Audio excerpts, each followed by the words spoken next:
Ayan mga idol, magandang araw, magandang tanghali, magandang gabi, magandang hapon sa lahat. Lalo na sa mga OFW natin na mga kaibigan na sa abroad. Kumusta kayo? Isang travel na naman na video na vlog natin. So andito tayo ngayon sa Lantapan, Barangay Lantapan, Bukidnon.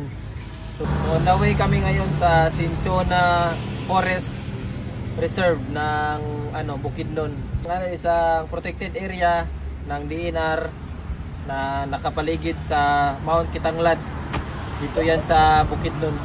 So yung Mount Kitanglad mga idol, prominent yan siya na tirahan ng mga Philippine Eagle natin. Bisitahin natin ang isang protected area natin na dito sa Mindanao, na which is itong mountain ranges na nakapalibot dito sa Mount Kitanglad. Isa na dito yung Cinchona Forest Reserve area ng DNR. Sana may makita tayo ng wildlife, lalo na kung may ahas. Sana may makita tayo na ahas. Kaya ipakita ko sa inyo yung area dito mga idol sa tourism. Na mga puno pa. So andito tayo sa labas. Ayan. Dito tayo sa Lantapan Tourism Center. So sarado sila ngayon. Diyan, mag-picture ka Jago. Ayan, so mag-picture taking muna kami mga idol, tsaka papunta tayo ng Cinchona. So mga malapit na lang doon paakyat doon area. Bali estimated time namin mga siguro 20 minutes galing dito. Kidnon. Doon tayo paakyat sa taas. So yan, dito na tayo sa kanto. Natural Park. So yung papunta dyan, pa straight, ayan, magkidlan na dyan yun. So yung daan na yan, papunta doon is Pawi or Iligan. Pwedeng pupuntik. Dito na kayo dadaan. Galing na medyo landslide prone area yung daan. Dito kayo dyan kidaan. Ayan, paakyat na tayo dito.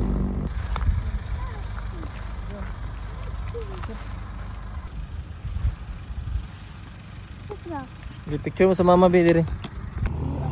So yan mga idol, andito na tayo sa paanan ng Mount Kitanglad. So yan, papunta na tayo dito. So medyo maulap na part na yan mga idol. Yan yung Mount Kitanglad. So yung nature park nila dito sa ibabaw dyan, konti. So yung Cinchona Nature Park. Temperatura dito 28 degrees. Ingat, ganito diyan. So paligid ng ng Mount Kitanglad, nagiging farm talaga, farmland. Pasok ng Cinchona is para consider as one way pero ng mga sasakyan. Maganda dito mga idol kasi malamig. So isa tong beach park. Maganda. Dito sa labas, mga puno na ito.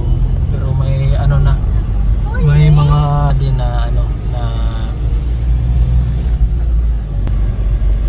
medyo na ngayon mga idol, medyo madilim na kasi 8 ng umaga yung pag-open kasi hindi pa ganoon ka alas 12 tanghali na bumababa na yung. So mas maganda dito na nature park kasi mas malinis dito, tsaka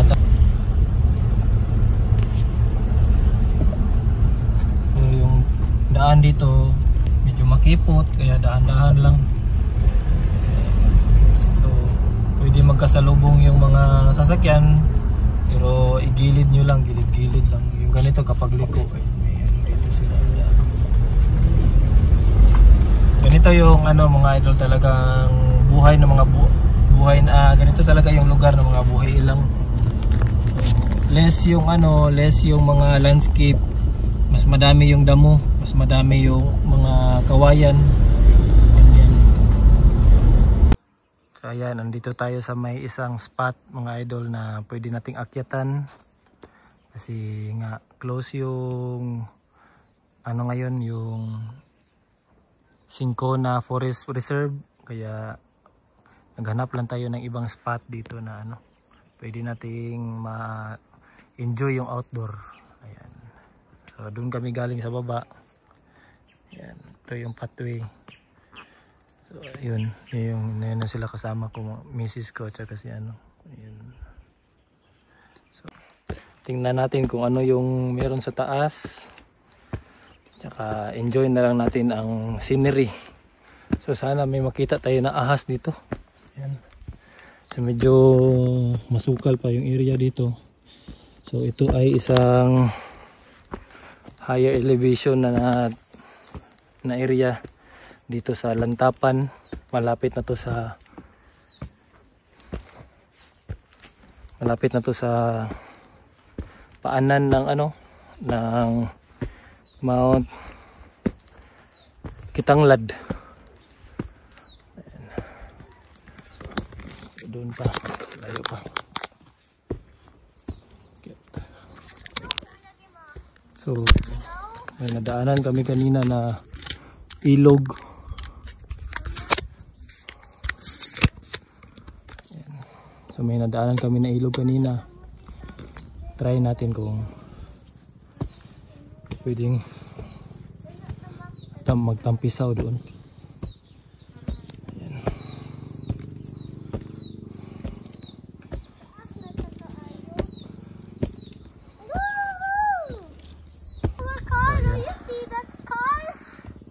Medyo mataas na yung naakyat namin. Wala makita na view mga idol kasi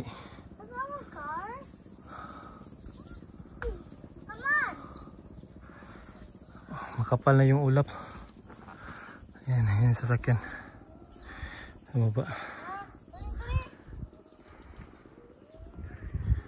Dito tayo.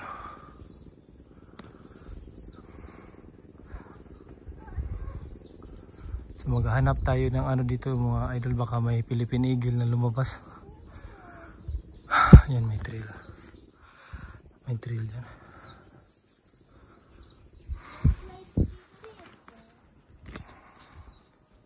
Malapit na, ilang steps na lang. Nakayo ko, nanak ko sa bukid. Ayan mga idol, pahinga muna kami. Ayan, medyo matarik na yung naano namin.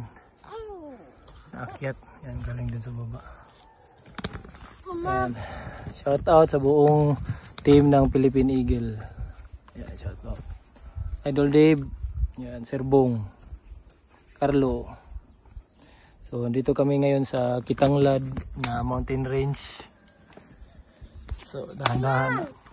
Mommy. Hindi kami nakapasok sa ano sa Cinchona. Dandelion tara. Dandelion. Oh, i-blow. Sige. Diri ato bang diri. Yan, pa-blow natin sa ano ko. Diri. Blow ha. Sige. Nya na. Ikaw gunit. Nya i-blow yan. 1 2 3 blow. Kusaga. Yan, dandelion. So native natin to na damo.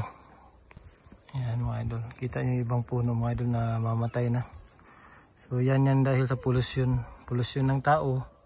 Kasi meron tayong mga native at mga endemic na mga halaman, puno na hindi sanay sa acidity sa lupa.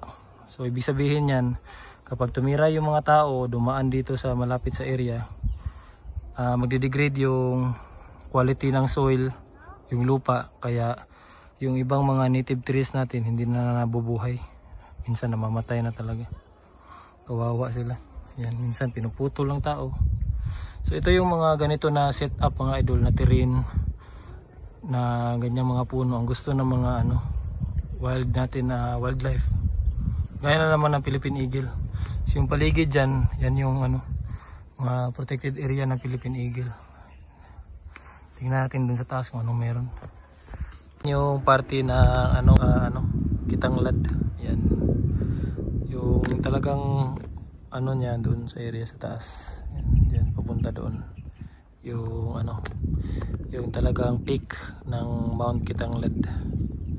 So yan yung Cinchona Nature Park, sarado kasi ngayon kaya hindi tayo nakapunta dyan. makikita nyo malawak yung ano. So yung party na niyan, may mga ulap dyan, may ilog dyan. So, hindi tayo hindi tayo nakapasok dyan sa protected area, kaya sayang. So ayan mga idol, tapos na kami na gano'n dito picture taking. So bali yung ginawa lang natin dito na appreciate lang tayo sa mga view, mga scenery, tsaka yung weather. Maganda kasi yung weather.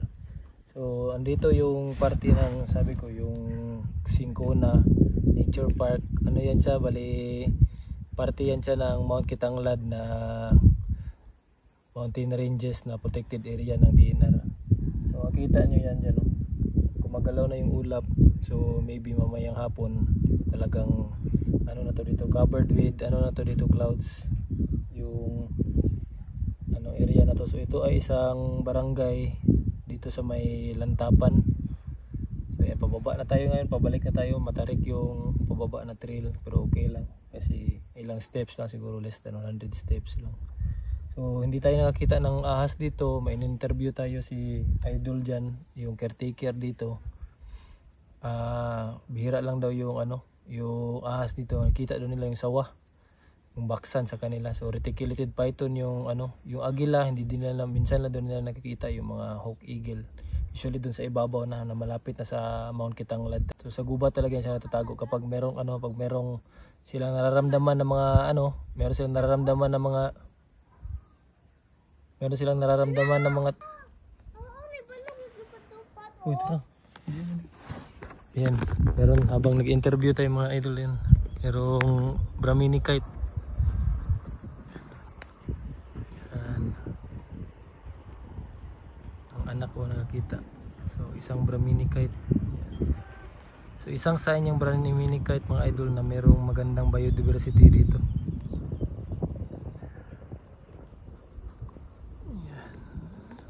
Malapit siya, palapit na siya dito. Ayan. Brahmini kite, banog yan sa So isang palatandaan yan na meron tayong magandang biodiversity dito. Kasi kapag merong mga ganito na mga raptors of prey, na malalaki na raptors of prey, ayan, malapit na sa akin. Talagang merong magandang mga pagkain nila dito, tsaka nabubuhay talaga sila dito. Ayan. Medyo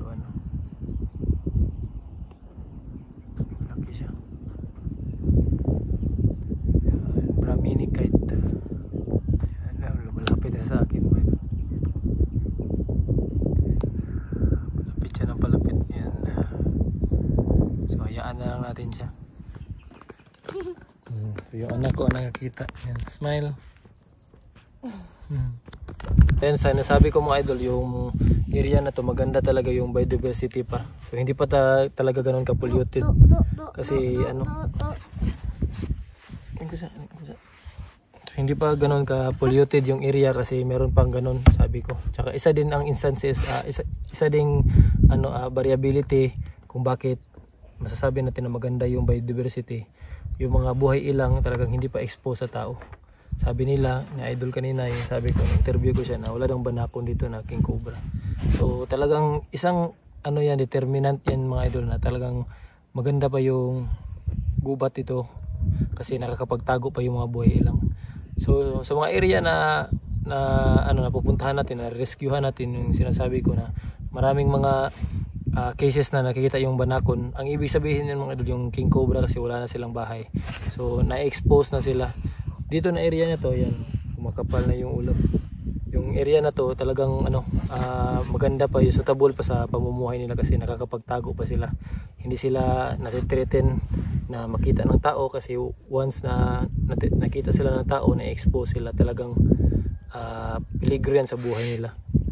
So yun yung sabi ko, mas better talaga na mas better na walang tao masyado sa isang natural or protected area kasi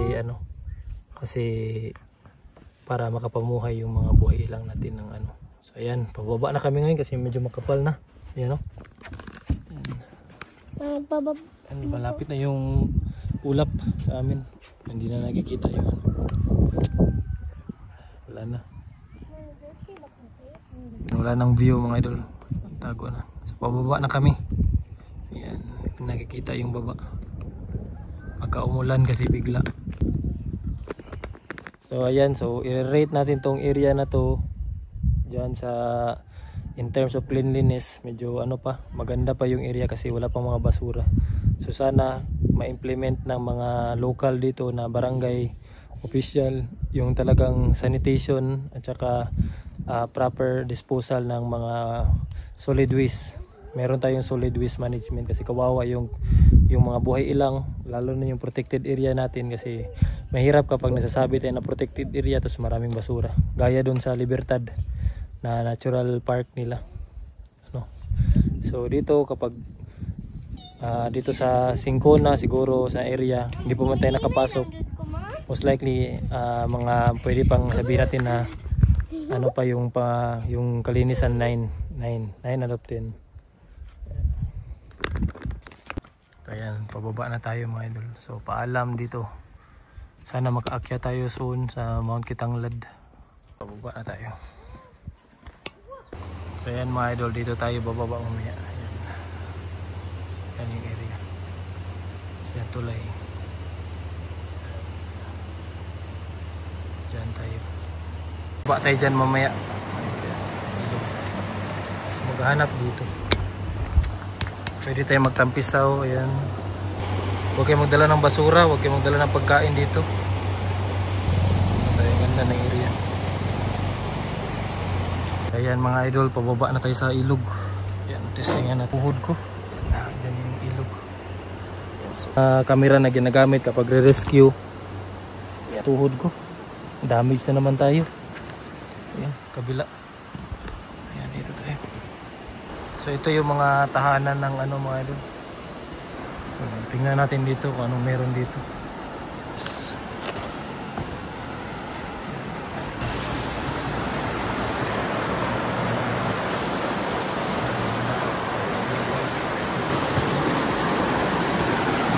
Wait tayo. Bulas.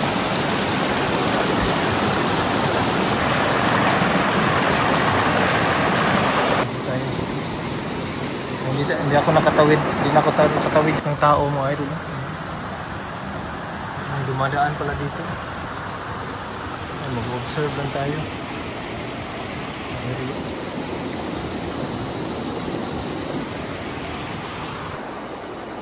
Kita nyo yung mga native trees.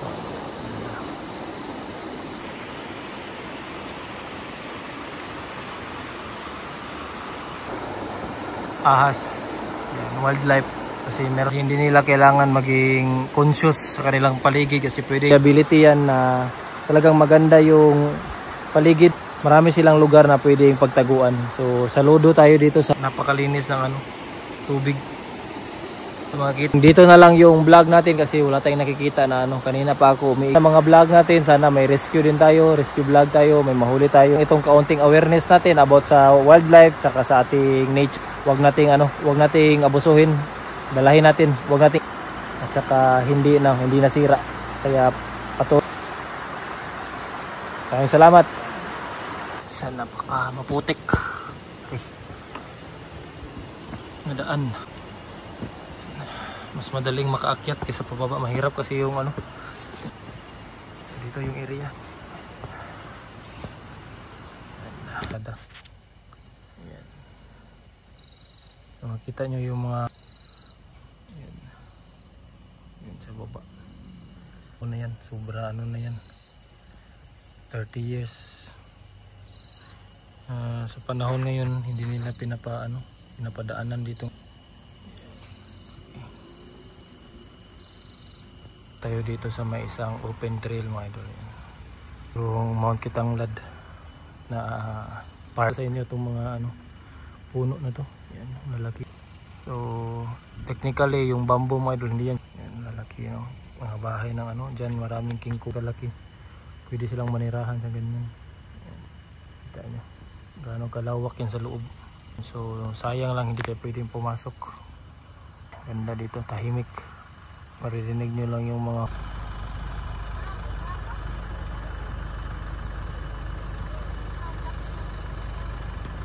so ayan, pauwi na tayo mga idol. Maraming salamat sa lahat ng mga always mga sumusuporta sa atin. So Ngayon walang rescue, bali adventure lang tayo, kaunting adventure, kaunting gala-gala lang. Maraming salamat. Sunod na mga adventure na naman. Rescue adventure.